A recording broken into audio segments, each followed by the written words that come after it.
This episode of Game On is brought to you by Ford, featuring Curve Control to help protect against crashes on curves. Look for Curve Control available on the 2013 Ford Taurus, and you can learn more at ford.com/cars/Taurus. This episode of Game On is brought to you by Audible.com. To download a free audiobook of your choice, go to audiblepodcast.com/GameOn. It's Sunday, March 25th, and after I die, I hope people bitch about my ending until someone changes it. Brian and Veronica claw each other's throats out over BioWare alleged Mass Effect 3 ending change in the Flame War. New challenger Anthony Carboni sneaks in and helps us review Ninja Gaiden. Real-life video game prop maker Bill Doran shows us weapons from games like Skyrim, Dragon Age, and Mass Effect that he's brought into the realm of men. One time I bought a Grand Theft Auto prop at a pawn shop and brought it to the office. Who wants to force me into working weekends now? It's time for Game On!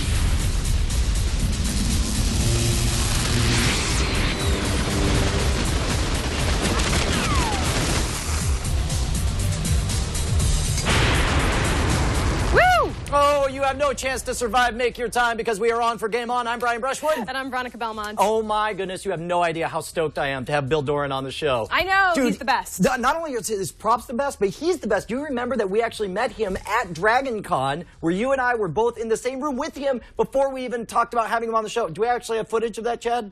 If this is an offense, because he doesn't actually even want Shell. He wants just Wheatley. So, yeah Shell has to hold Wheatley, but that's how it's going to be. Shell and Wheatley, yes. Veronica, do you want Wheatley looks awesome. No, she actually, made though, that. That wasn't Bill's work. Because I was going to pick Hawk from Dragon Age. There I am, picking him. So. I pick him good.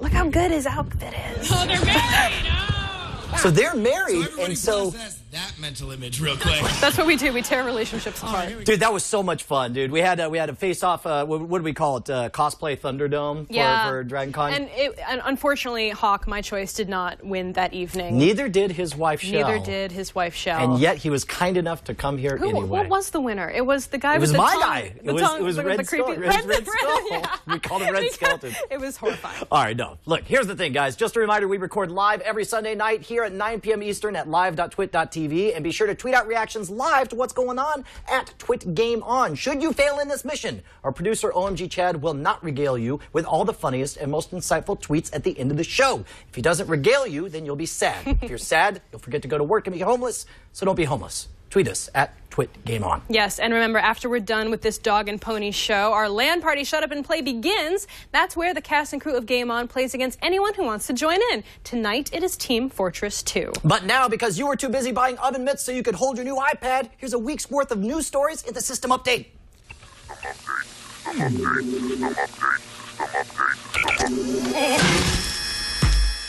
Remember last week when we had those OMG Pop guys from the mobile app Draw Something On? Well, they had a pretty busy week. First came news they were drawing more Facebook logins than Time Waster Words with Friends owned by the gaming giant Zynga. So what does Zynga do? Well, if you can't beat them, draw them a big fat $200 million check, enough to bring the entire OMG Pop team into the fold. What does this mean for the players? Well, the next major update should include in-game chat. Did you think that Prey 2 was going to be the game of your dreams? Well, too bad, kid. Dreams are lies we tell ourselves to forget we're all dying. Prey 2 is cancelled. Or at least, those are the rumors coming from the Dutch site PS Focus. Announced a year ago, the game would allegedly have followed U.S. Marshal Killian Samuels, who crashes onto the sphere before becoming a bounty hunter. Now, the game will allegedly follow no one, because there is no game. Stop crying. Reports say an official announcement from Bethesda is coming early this week. Video games are officially the biggest entertainment sector in Britain. A new report by the Entertainment Retailers Association says that gaming surpassed other entertainment sales, including DVDs and music sales. In American terms, video games yoinked over $3 billion from the pockets of eager consumers, no doubt on their way to sweep a chimney or wizard something. I don't know. DVDs accounted for $2.8 billion and music a comparatively paltry $1.6 billion. This continues a positive trend for gaming, which first took the top spot in 2011. Really pumped for the multiplayer in the new Max Payne 3? Well, good news for you, buckaroo. If you also like the idea of playing the new Grand Theft Auto, you'll be able to bring your particular gang of ne'er-do-wells to the new GTA via Rockstar Social Club. Joystick quotes Rockstar co-founder Dan Houser as saying, multiplayer is an ever more important part of all our games moving forward.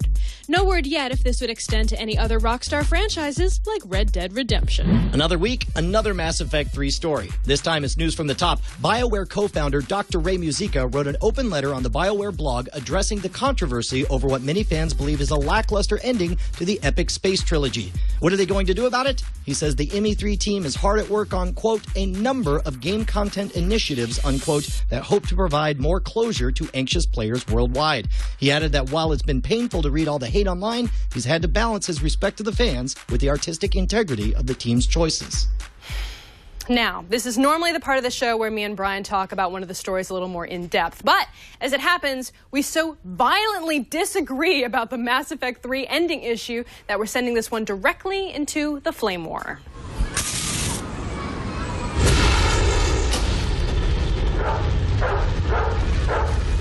For the record, we have never had an issue that we were so polar opposite on. We got into a fight, like a real fight. I believe the phrase was spoken, I've lost respect for you based on this opinion. I may have said that. So to be clear, like I kept thinking maybe we just weren't understanding where the other one's coming, but we understand perfectly. We're just on different sides. Yeah. So I guess we did a straw poll before we began the show. Can we take a look at those results, Chad?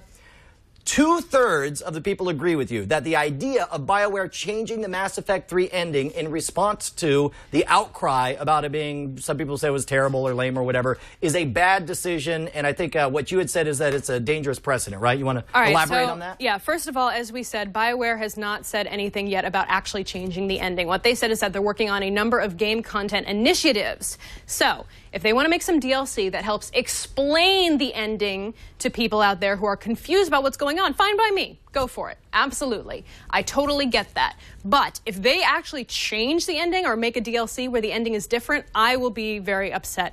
I think that changing the ending, it sets a really terrible precedent for content creators. We've seen it time and time again. People get upset about endings all the time, but that is the artistic vision of the creator, of the person who is putting this out into the world. They lose the ability to take risks and maintain their integrity if they're just changing it based on lip service to the people they're selling to. I understand. People love a game. They love the story that they've been, brought into for years and years. I mean, we've been with this series for a very, very long time. But the fact of the matter is that there was an existing vision in place when they made this game, and this is how they see the ending of that vision. And also, there's people out there who like their endings just fine. There are people out there who bought the game and got to the ending and said, okay, this feels okay to me. Is that fair to the people who enjoyed that ending to go around and just absolutely change it just because of other fans?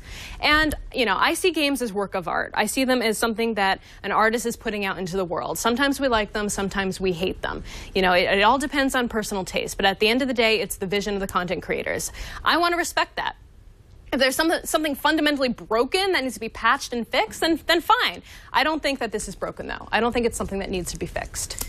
Okay, so first of all, a couple of things. Understand that video games are not movies. If we're talking about movies and you change a movie, you are taking something away from the people who had one ending that they really liked, and now there's a different ending for everyone. You even used your own phrasing. Their ending was fine for them.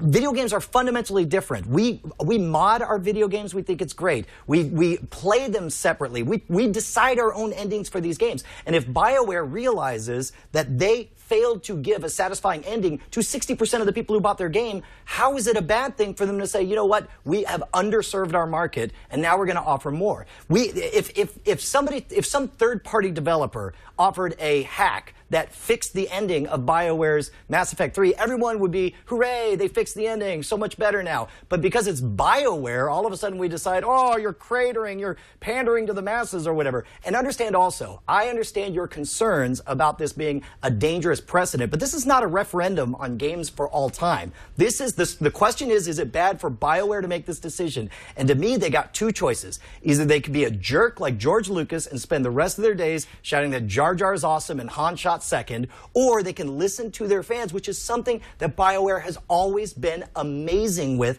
and this is just them handling it in their way, and I think they're going to do a great job that'll do nothing but give more choice and make more people happy.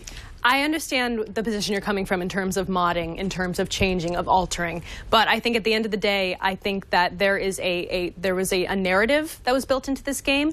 Then the narratives branched, maybe not as much as people would have liked them to branch. But this is a story. This is a story. I think it's just as much of a story as any film or book series or TV series out there. And I think that that we should respect the rights of the content creators. You even said yourself, it's 100% BioWare's game. They can do with it whatever they want. Yes. And because it is 100% their game, they can keep it the way it is. See, and I take it the other way. It's 100% their game, so they can change the hell out of it if they want. It's not for us to decide.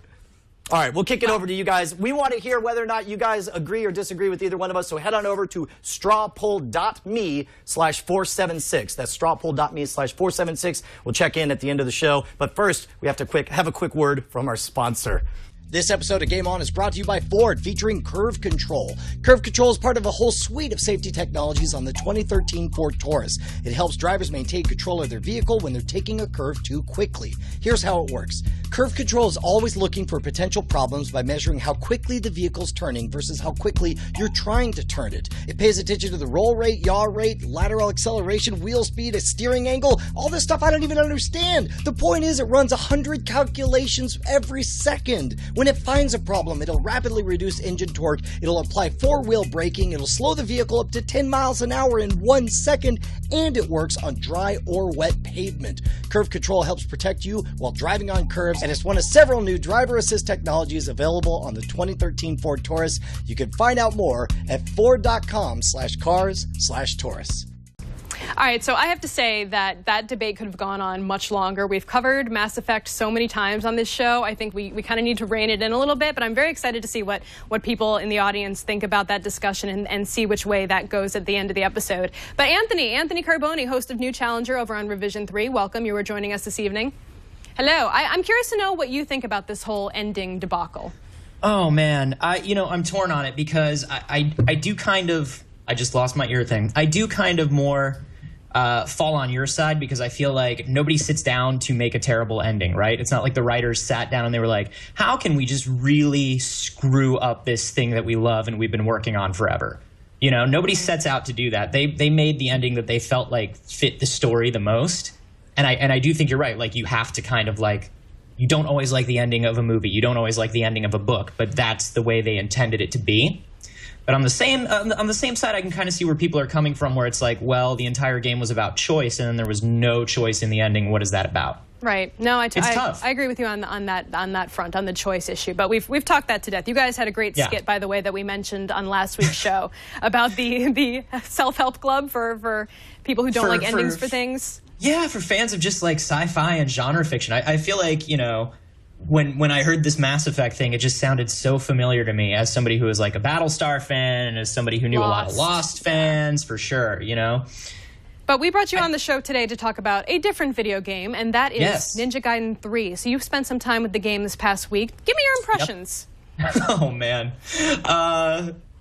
This is a weird game. This is a weird game. They've completely sort of gone away from the direction that they were going in the other two Ninja Gaiden games in terms of just story and gameplay. They've completely switched it up.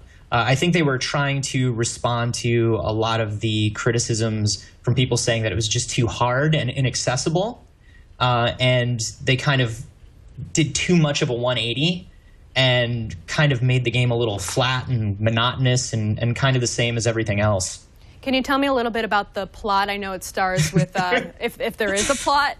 This plot is so insane. Okay, at various times in this plot, you're going to be part of an anti-terrorist UN organization that recruits ninjas. You're going to fight a dinosaur that magically turns into metal. You're going to go into virtual reality and fight snake monsters that follow you out of virtual reality after you're done. Of course. It doesn't make a whole lot of sense at all. But the main crux of the story is they're trying to humanize Hayabusa. They're trying to kind of show him as a dude with a conscience and that all of his things are kind of catching up to him, which is interesting if I had been at all interested in Hayabusa. You know, like he's just been this like killing machine for the last 20 years. And now they're like, oh, but you know, maybe he has feelings and he's really worried about things. And I'm just like, I don't care about that. Well, the feelings is something that definitely came up because there is a very an emotionally charged scene, without trying to give too much away, where you have the option, or you seem to have the option to spare someone's life who is begging for it, and you do not go through with that. And then, how does that kind of change the emotional feeling of the game? Does that make him seem more humanized? Does that make him seem like more of a cold-blooded killer? And how does that resolve? It's weird because initially you're a little emotionally affected by it. But that's really the only event that has that sort of charge in the entire game. It feels like it was thrown in there to kind of get you invested, and then they don't give you anything else like that again. And when you kind of play for a few more hours, you realize that what you got was essentially another QuickTime event, because this game loves QuickTime events. Mm-hmm.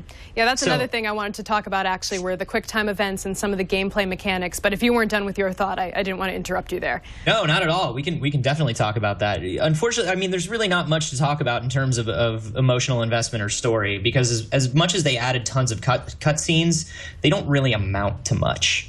Okay, so there are a number of QuickTime events in this game, and how does the gameplay feel? Like, is it satisfying? Is everyone ready to drink? Is it visceral? Ooh, visceral. I try to get that into every review I do, so I just wanted to make sure it made its way into this one. Yes, drink. So yeah, how did the gameplay feel? I mean, was there anything satisfying about that? Do you get like cool ninja combos as you're fighting? Like, what's the story? So it's weird. You know, the past entries into the series were really devoted to precision and timing and really learning how to control the combat. And, you know, every time you killed somebody in the last couple of Ninja Gaiden games, you were like, whew, I can't believe I did that. I barely got out alive, you know? In this, they've kind of removed all of that, and it becomes very much more feels a lot more like a God of War or a Bayonetta or a Devil May Cry. Well, those are all good games, though. They're great, and there's really nothing wrong with those games, except that Ninja Gaiden had always set itself apart as something different.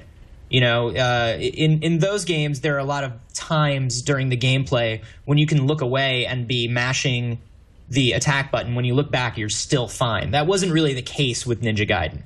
It was always really hard. Like, you walked into a room and you're like, boy, I hope I have enough life. I hope I have enough items. I hope I'm just like ready, and I upgraded the right weapon, and I can get out of this room. In this one, it's basically just like, jump in, here are 30 guys, tap attack, tap block, and just get out of there. It's just like endless, nameless, faceless henchmen kind of deal. Exactly. And while you know, you were always fighting kind of endless, nameless ninja henchmen, it was tough. Mm-hmm. Whereas this is just, it doesn't have that difficulty level. So I felt a little, as somebody who loved the other two entries in the series, I felt a little disconnect from this one. It's not bad in terms of an action game. It's just not what you're used to from Ninja Gaiden. So as a fan of the series, are you seeing any kind of reaction from other fans? Do you think that this is something that people are other people enjoying the game, or are you like baseline? Yeah. For the most part, I'm seeing that people are equally disappointed, or at least semi-disappointed. There are some people who are still really into it, and I think, you know, newcomers might be kind of into it. Well, they'd be kind of into it if it wasn't for the weirdness of the story. Mm-hmm. But the gameplay is much more in line with modern action games. So if you're new to the story, it might be okay to you, but it doesn't really feel any different than any other big budget action game. Gotcha. So Anthony, I feel bad that we keep bringing you on the show to kind of... I just come on and it's just like, oh, here's a game that you've been playing for 20 years. What do you think of it? Smack. Oh, Twisted Metal. Smack. Ninja Gaiden. Slap. Next week you're going to have me on. You're going to be like, what do you think about Mario? And I'm just going to punch him in the face. I know you do enjoy video games at some point in your life, so we'll get you on for a good review. I enjoy them on a regular basis. Yeah, please do. So what's coming up on New Challenger soon? Oh man, you know, next week is a slow release week. It's mostly Tiger Woods is the biggest thing we have coming out next week. So I'm going to dip down and cover some indies that have come out recently. Including Waveform, which is a really neat kind of math-based game that I'm enjoying. So, very cool. From ninjas to math. It's a good transition. It's a big jump. It makes sense. All right, well, you can find more of Anthony's smiling face at youtube.com/newchallenger, or, of course, on Twitter at @Carboni is your username, of course. That is true. Thank you so much for joining us. Thanks for having me. All right, Brian, take it away. It turns out that the most high-profile mobile gaming franchise has just dropped its most high-profile release to date this week. So, of course, we covered it in this week's App Diction.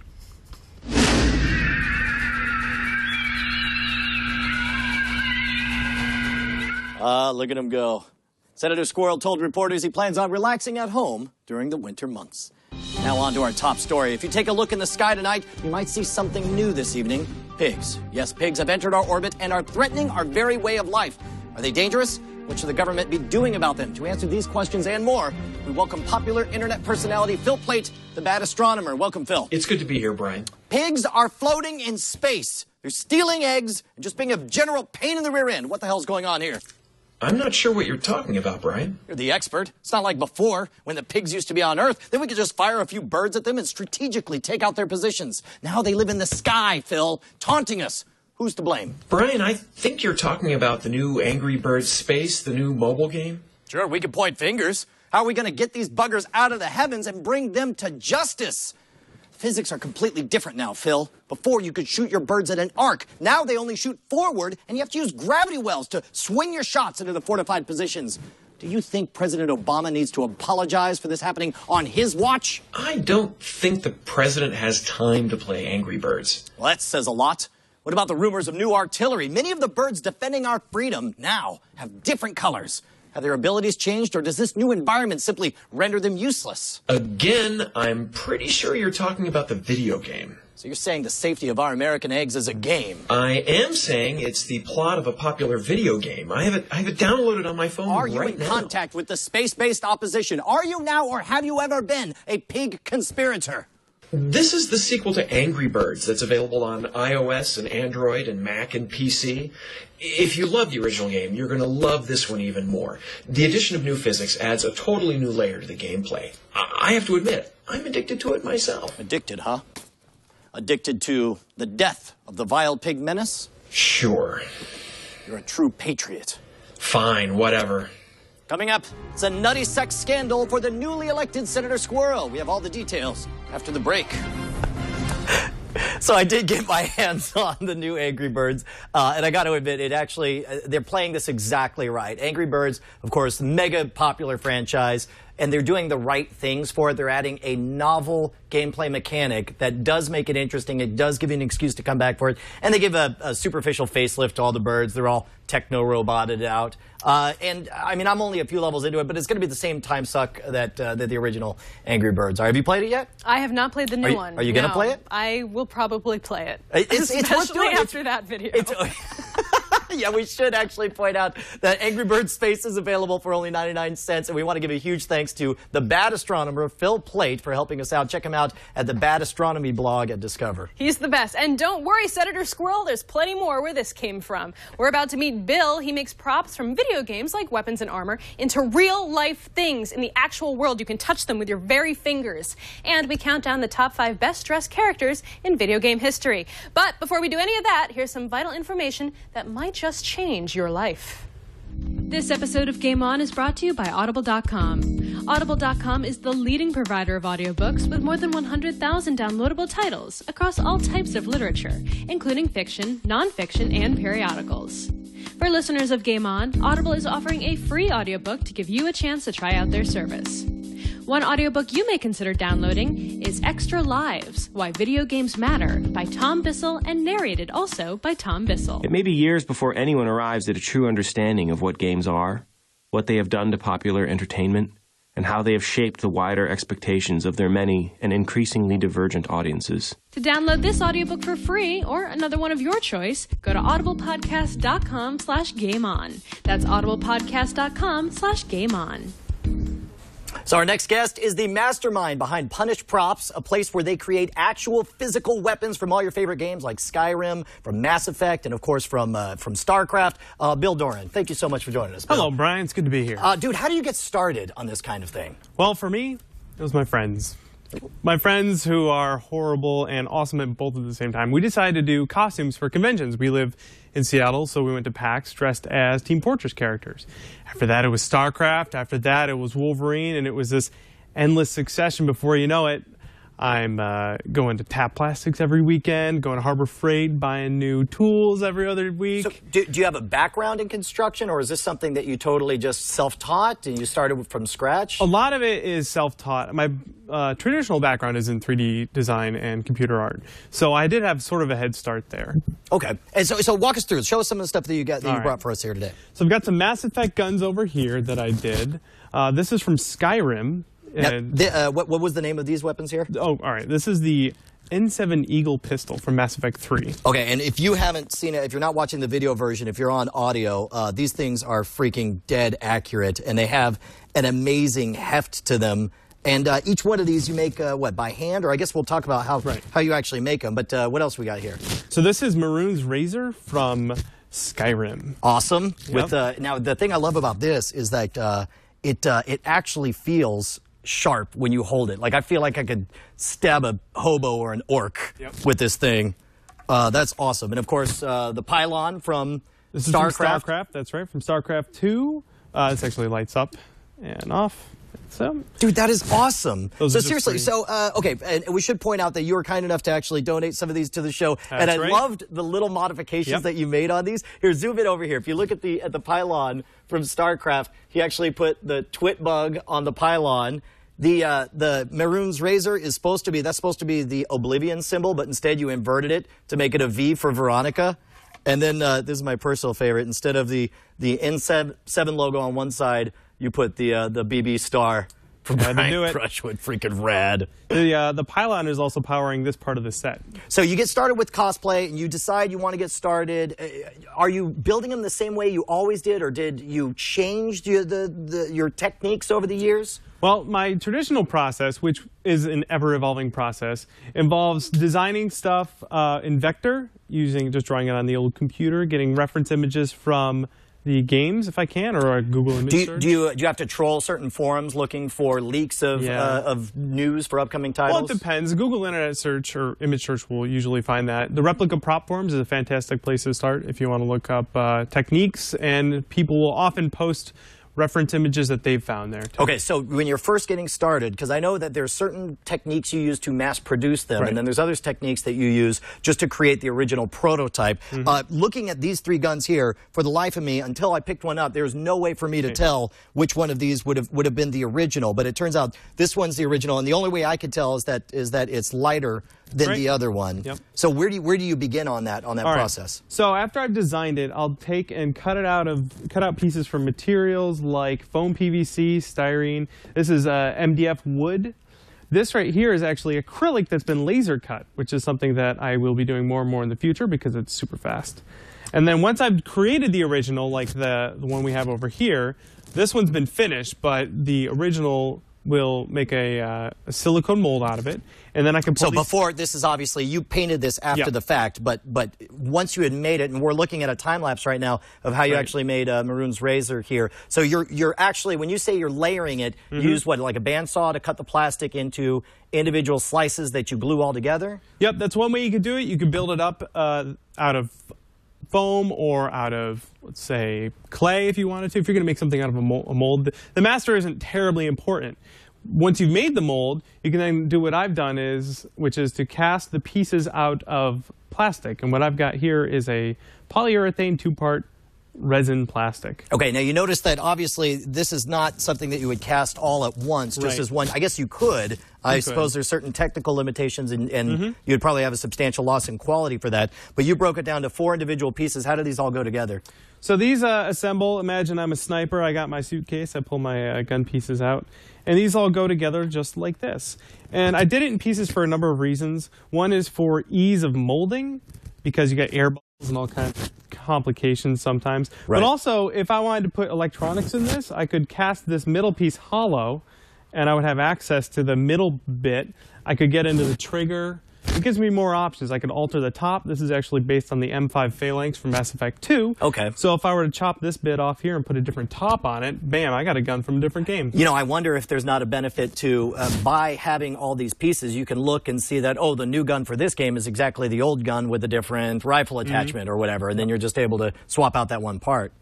Sure. So once you have this built, do you assemble it and then do all the painting, or do you paint it in order to get in certain cracks or whatever? And walk me through that. You could paint it in pieces, but I put the whole thing together. I epoxy the pieces together, and actually in the build process, I use a lot of Bondo. I Bondo the seams together wherever they are obtrusive, and then I do a lot of priming and a lot of sanding, and then a lot more priming, and then a lot more sanding. So what are the techniques? Because I noticed, like, part of the thing that really makes this stand out is when you look at the aging effects that you put in there. You can tell that there's scuffs to make it look like the red paint has been pulled off on there, or that has seen some action. Is there? Did you learn this all by trial and error, or did you learn it by? Is there some place people can go to learn those kind of brushstroke techniques? Once again, Replica Prop Forums is a great place to start for that sort of thing. A lot of the weathering and painting technique I picked up from my friend Harrison at Vulpin Props. This one right here has not been weathered if we compare them, and this one has. And the only difference between these two is I've used black and brown and darker paints to fill in a lot of the seams. I've brushed it. Imagine that you've been using this to fight the Geth for years, and it's been tossed around, and it's got mud and dirt in it, and it's been banged up or hit against a holster thousands of times. So we've got the darker areas right here, that's like the dirt, and then I go over it again with a lighter metallic paint to make it look like this red paint has chipped off. Right. And is worn into it. Now, you mentioned the cosplay community. Do you find that it tends to be a more supportive community or a more competitive community? There's a little from both columns. I know that when I'm going to make a costume, or if I'm going to build a new prop, I want to do something new. I want to do something no one else has done before, or I don't mind doing the same thing if I can do it much, much better. Well, and I know you had mentioned that, of course, if you go to punishedprops.com, is that correct? Right. You can see examples of a bunch of, this is your costume of Hawk from Dragon Age right here. Looking pretty freaking badass. You also have stuff. I saw Wolverine on there. I saw, of course, the Mass Effect stuff in there. Now, you mentioned that it was your friend, actually, one of the props he created was used in the live action trailer? Oh, yeah, my friend Harrison again. The live action trailer from Mass Effect 3, the rifle, that Valkyrie rifle. Right. My buddy Harrison did that. That is awesome. It has to be so exhilarating to create these high-end, very visceral objects and get to see them actually recognized in a professional forum like that. Yes, someday maybe maybe they'll contact me for the next installment of the game. All right. So, any advice for somebody getting started on this? And in fact, you mentioned that that you make available kits so that they can build their own. Did I hear that? Yeah, right? I do. I'm taking commissions right now. You can email me at punishprops@gmail.com. It's things like this, which is a blank kit. I can sell these if if the price is right. Just send the pieces over? Yep, send the pieces over. You can paint them yourselves. I'm building things from scratch. I've got a commission list 3 months deep. So if you're waiting for one of my commissions, I'm working on it. So if you're good enough and you got the coin, then maybe you too can hire Bill. Is basically what it sounds like. And if you can find him. Yeah, exactly. Well, he's obviously at punishedprops.com. I'm taking commissions, and sure, yeah. Contact me. Dude, that is fantastic. Thank you so much. And did I hear right? Are these actually going to join the set of Game On? Yes, these three right here, the ones that I have branded for you. This one's mine. There you go. I will keep this. But you guys, these hopefully will be a part of the Game On set. Dude, forever. That is absolutely unbelievable. Where can people see you next? Okay, next. First of all, I'm on Twitter at Chinbeard. You can go to Facebook. That's Chinbeard, not Jim Beard. Nope. Chin. Gotcha, Chinbeard. And then facebook.com/punishprops. And if you're going to be at PAX East, I'm doing a panel on Sunday at 1:30 in the Manticore Theater. So that's the big one. That's 750 seats. You need to pack that place. So please come join us. And when you go, shout "Game On rules" and interrupt his panel repeatedly. Over and over again. Yes, please come join us. I'll be there with my friend Harrison from Vulpin Props, Matt Munson from the Replica Prop Forum, and Xander Brandt from Z-Props. Dude, fantastic. Thank you so very much. Punishedprops.com. Bill Doran, that was amazing. Thanks all for right, having Veronica, take it away. Just take all my money. just take all my money. So Dragon Con is in September. That's more than 3 months. I'm just saying. I'm coming back with the props. Let's work something out. I'm going to walk right back with them. I'm going to put I can't even wait until after the show. He's bringing them to the set right now. There we go. Forget you, Nintendo Entertainment System. You've been replaced. We got the new you hotness. can just balance that right there. We'll just put that. Look at that. How much classier in operation do we already look like? I would lick it, but who does stuff like that? I will as soon as the show is over. Oh my God, can you believe this? Dude, this it looks so amazing. Are you kidding me? And it's like, it's the feel of it. It feels so visceral, too. Oh, let me get stabby. Thank you, awesome. Bill. We're so happy. You're welcome. So, all right, I got to rein it in a little bit. No, you don't. But this is the rest of the episode is nothing but praising. Very excited about this. So all these props and weapons got us thinking, what are the best dressed video game characters in history? We asked you guys and came up with this week's Leet Sheet. Initiate countdown. It's not all about killing bad guys. Sometimes it's about looking good. Let's talk about the best dressed characters. Adam Jensen from Deus Ex. Sure, he's half man, half machine. His fashion contradictions are as mismatched as his body parts. And yet, this man on a mission seems to turn all the no-nos into yes-pleases. The key? Robot arms. Don't think you can hide them under that conservative coat of yours, Jenny. We know what lies beneath. They go with everything. A terrible goatee normally sported by an obviously high barista. On Jensen, I say give me a tall drip of work it with some room for yum. Mirror shades that haven't been cool since Top Gun? I'll be your wingman any day. Crazy gadgets hanging off his face? Well, as long as they're attached to the broad shoulders that swing those big metal guns, it's all just icing on the cake. Number 4, Kate Archer from The Operative. No One Lives Forever. When you spend your days offing Eurotrash henchmen, might as well look good while you're doing it. Kate rocks a swinging 60s London ensemble, mixing in colorful patterns with form-fitting dresses and jumpsuits to beat the band. Notice the strong oranges and yellow that scream, "I am woman, hear me roar." Also, give me the microfilm or I'll throw you off this bridge. Take 1/3 Bond girl, 1/3 Emma Peel, and 1/3 broad headband to hold together her impeccable brunette bob, shake well, and serve into a tall tumbler of me wow. John Marston from Red Dead Redemption. Saddle up and ride into the sunset with this rugged bad boy who knows how to adjust his look to the mood of the room. Dress up or dress down. This cowboy is ready to dress your corpse after blowing a giant hole through your chest. Riding through the sage thicket? It's a sleeveless number pulled together by his massive gun belt and a "hey man, don't hassle me" beard. Transacting some business in town, he rolls down those sleeves, pops on a jaunty hat with a feather for good luck. Stepping out in the nightlife? Toss on an overcoat and we're ready for a saloon-hopping good time. When it comes to rough and tumble understatement with old world confidence, Johnny's aim is true. Numero the dose, Naomi Hunter from Metal Gear. Paging Dr. Hot Pants. It's going to take more than a merciless covert foreign war to keep this field doctor from looking good. She takes an overcoat, matches it with a slightly above knee-high skirt and a pair of tasteful pumps, then tops it all off with a pulled-back ponytail and a hint of wind-blown bangs that stay sizzling in a sandstorm and drop fashion bombs on the battlefield. If you need 20 cc's of an antidote to the same old, get a script from Dr. Hunter. And the number 1 best-dressed character? The Spy from Team Fortress 2. Nothing says I want to dress to impress while robbing and or murdering you like a ski mask with a suit. The suit tells you, hey, let's sit down, have a drink, maybe a light game of gentleman's billiards. Are you familiar with the rules for 9-ball? Meanwhile, the ski mask says, put all your money in the bag or you never see your daughter again. The two swirl together in a high and low pressure system, creating a fashion storm, raining bingos, and yes, sir. We quote directly from the Redditor who suggested The Spy, quote, a stylish 2-piece suit with light vertical stripes and pockets filled with the classiest cigarettes money can buy. A nice white shirt with a tie to really put a dot in the eye and look. Truly a man who you can tell is from France. We say, oui, oui.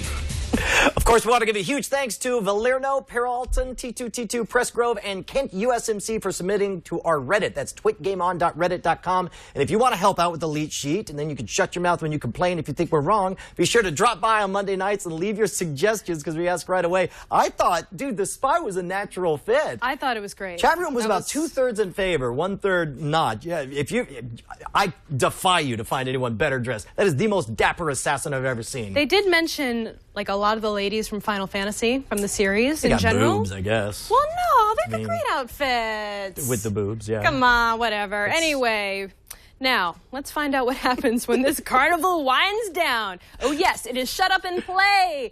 And that is the TWiT LAN party produced and hosted by Glenn Rubenstein, who randomly happens to be standing in front of a camera with a mic right now. Glenn? Funny thing.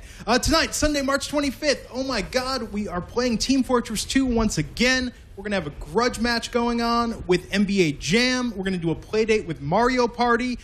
Greg, the Shut Up and Play go-to guy here, and Victor, Twit Dynasty Victor, is celebrating his 21st birthday at midnight. Things might get a little crazy. If you want to know how to get in on TF2 with us, go to the chat room Twit Live 3 on the Twit IRC server. And next Sunday, April 1st, well, we were going to do a funny game, but instead we're going dead serious with Counter-Strike Source. If you want to get in on that, send an email to landparty@twit.tv to RSVP and get all these server deets. That's right, I said deets for details. And we'll hit you back for next week, Sunday, April 1st, here on Shut Up and Play, the Twit LAN Party. And don't forget, if you are in the market for a new gaming laptop or PC, then look no further than our BFFs over at DOGHOUSE Systems. They are the company that provided us with these kick-ass gaming machines that we use every single LAN party, and we absolutely love them. We're in love with them. We caressed them in the rain that one night. Just stop. And we just got so close, and they're so warm. Keep going. When you're ready to level up, use code GameON at checkout, and they'll double your memory for free. Click on the banner ad on our Twit homepage to learn more about the Double Your Memory promotion. You think they're okay with that?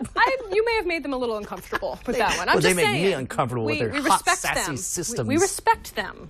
We just want to let the audience know that we respect them. So, it is time for Chad to read your feedback from tonight. So, what is the good word, Chad, my man? So, it looks like first, with the poll, before we took the poll, it was at 26% difference for Veronica.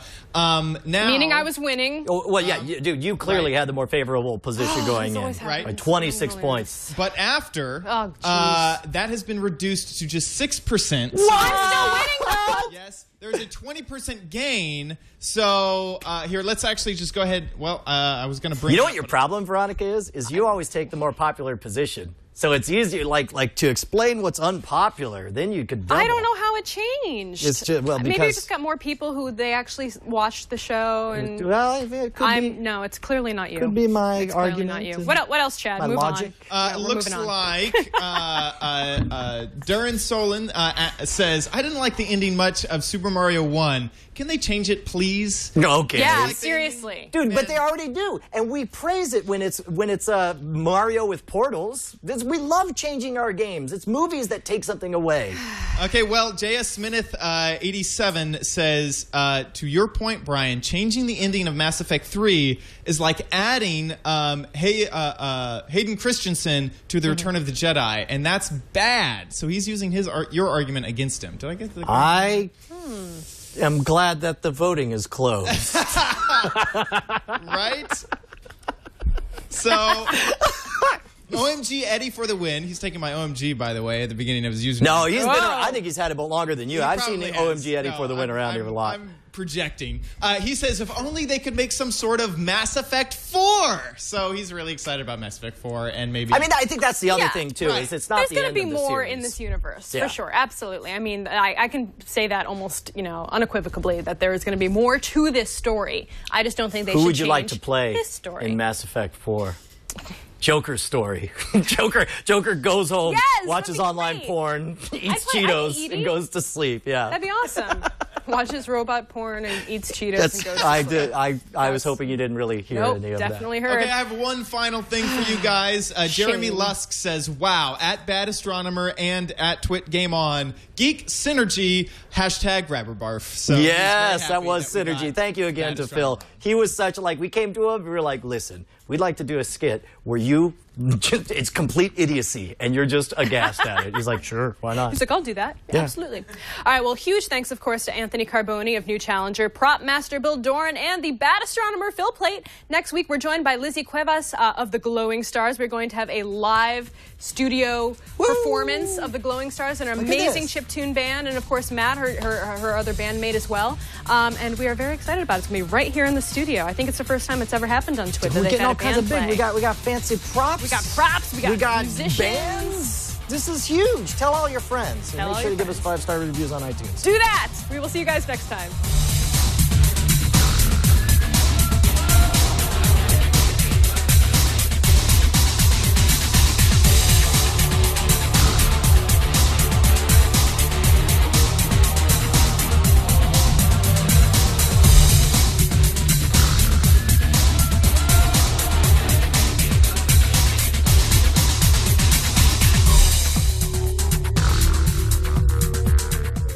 add this in post. Pew, pew, pew, pew, pew, pew.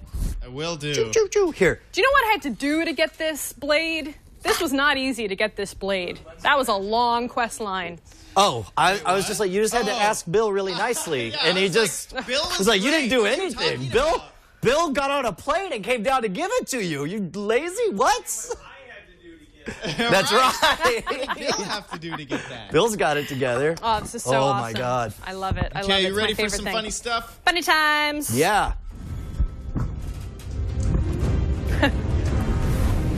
Is this the Lydia one? What is this? This is Sunday is Coming. Oh, I haven't seen this.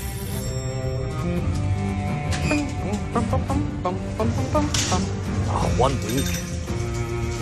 She's very excited.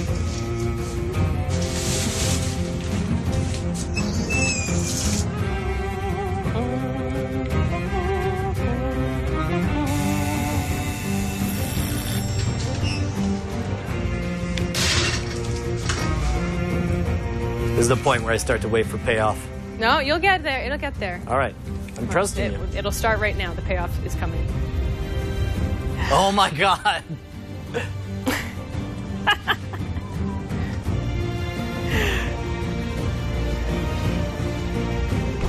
Wow, that's pretty good.